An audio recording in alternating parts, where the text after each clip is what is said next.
Добар ден назад во отвореното студио на 1 ТВ. Јас сум вашиот понеделнички домаќин Сашо Ордановски.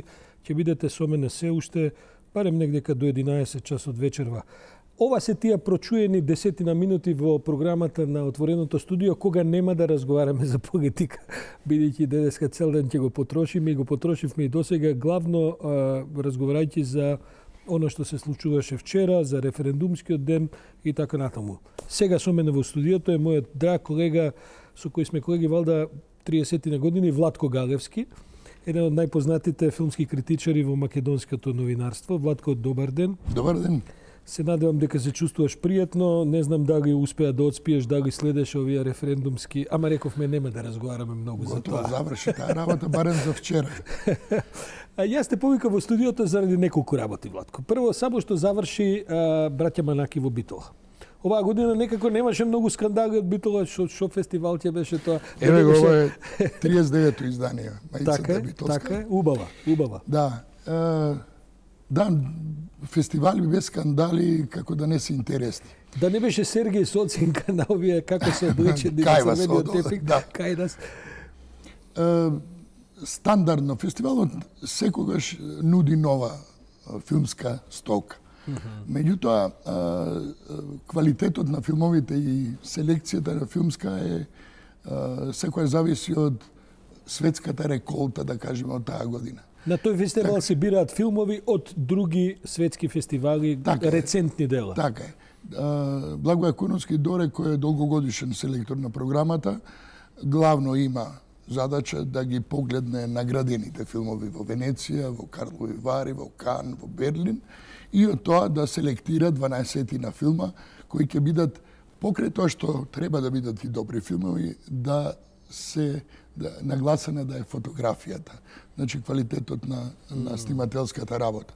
Годинава имаше неколку добри филми. Јас секоја година правам една скала, одличен потек, селекторски, можеше и не мораше и не требаше. На крај, така три категории.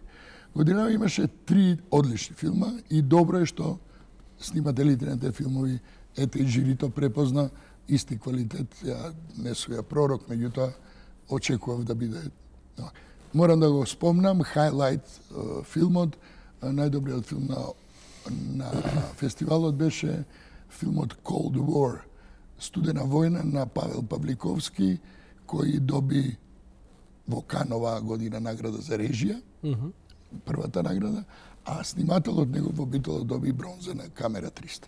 Ќе го има ли во редовна... Го има на Синедейс, ќе дојде во ноември сега на фестивалот во Скопје. Јас никако не успеам во таа пуста Битола, за тоа пусто време кога се одржува браќа Манаки, се некако е многу е... Се си на джез. Се сум на некое друго место, а годинава ми е дотолку повеќе криво, бидејќи пропуштив шанса. Мислам дека ретко се случува браќа Манаки да доделат награда на нашата оваа година нели прочуена Милица Стојанова. Преседање. Така е, преседање, доајенот на македонското глумиште, главната награда која што годинава Златната звезда отиде кај Милица Стојанова. Мене ми е многу драго за тоа, таа беше и гостин во студиото. Супер. Да. Нам ни е уште подраго од наша фела филмските критичари, затоа што Милица Стојанова е присутна во филмското глумиште и театарот особено, во целата историја на македонската сцена, и театарска и филмска. Во театарот имала и главни роли, но на филмот секогаш била некоја битна епизода. Карактер на глумица. Меѓутоа карактер, незиниот лик, незиниот израз и она што го стекнала како искуство, како актерка, навистина остава траги во нашата филмска уметност. Една прекрасна жена која и вон актерските достреги е навистина многу редок човек. Меѓу другото те повикав денеска, бидејќи вие упорно правите еден проект, издавате еден месечник кој се вика Филм, колку време веќе го издавате? Филм Плюс, извинувам, кој што оди како дополнение на Слободен печат.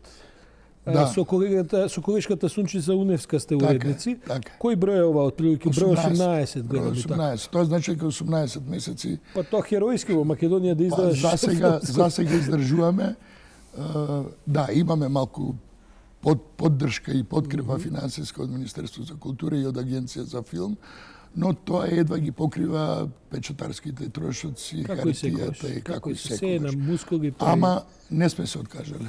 Во минатиот број, значи во августовскиот број, гледам дека и вие го забележувате еден значаен јубилеј, тоа е 100-годишнината од раѓањето на Бергман. Смееме да го прескокнеме. Се разбира, една од најзначајните личности во филмската историја, а ако не се лажам, мислам дека и Кинотека на Македонија од вчера, ако не се лажам, веќе почна еден циклус на филмови на Бергман.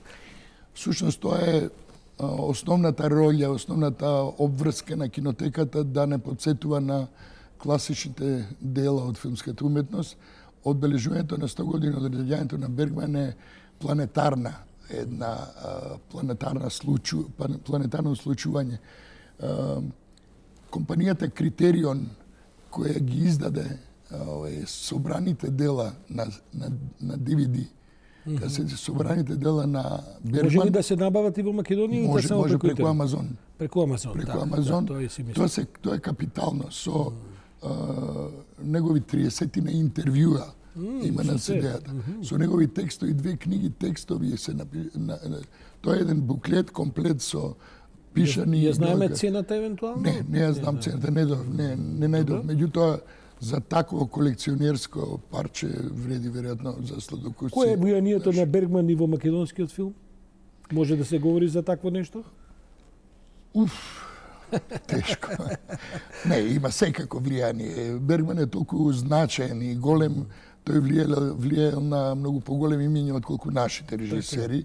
Јас не подценувајќи ги, меѓутоа од него учеле и Годар, и Вајда, учел и Ларс фон Триер, кој патем не го сака, го мрази, меѓутоа учел. Тарковски е еден од тие кој многу го почитувал. Дури има анегдота дека тие многу се ценели еден со друг, но никогаш не се согласиле да се запознаат, да се сретнат. Што е една дистанца суети на големи суети. Не сум сигурен колку овие сите имиња кои што ги кажуваш ќе значат за дел од нашата публика, бидејќи еден дел се разбира ги препознава, може и оваа публика што има така да кажам наши па и повисоки години, нешто помлади. Дали кај младиве, ова те прашувам затоа што знам дека во меѓувреме покренавте една школа за филмска и театарска критика. Во почетокот на годинава ја покрена. Што ви текна такво нешто? Мислам дека имате исто ако тоа што ни текна да правиме списание во добра соработка со МКЦ, Младинскиот културен центар, и во добра соработка со млади луѓе од МОФ, Младообразовен форум. Колку има интерес за тоа? Па има. Во првата генерација сте? Ова е прва генерација, веројатно ќе остане како традиција и понатаму да продолжи. Тоа е 6-месечна школа, така е замислена. Месечно работим по 2-3 работилници со задачи на луѓето кои се таму, кои се главно млади луѓе меѓу 16 и 30 години. Тоа е лимитот, до 30 години. Лимитот, така е. И имаат обврска која ништо не значи, меѓутоа дошле да научат да се описменат со филмскиот вокабулар и да напишат текст, рецензија, да имаат став, да имаат критички однос према филмот, према театарот. Со колешката која работи како ментор на театарскиот дел Ана Стојановска и со помладиот колега мој Васко Маглешов, ја води. Да, и Васко е одличен, да, сме имале прилика да. Тоа е ентузијазам, пак е ентузијазам, не се битни надоместоци и губење време, не е губење време. Може би во некоја блиска иднина, Владко, која ќе завршат сите овие претумбации политички, додуше за тоа во Македонија ретко кога и Не сум сигурен дека ќе дое таков момент. Може би навистина е редно да седнеме и така во еден убав вечерен термин да поразговараме воопшто за еден пресек да направиме. Со фини прилози. Со фини прилози, така е. И може би со повеќе гости да поразговараме за тоа што се случува во македонскиот филм, во светскиот филм и така натаму. Се случува доста работи кои за нас се мисли на именка. Ние далеко сме, многу сме далеко. Благодарение на некои нови автори, млади.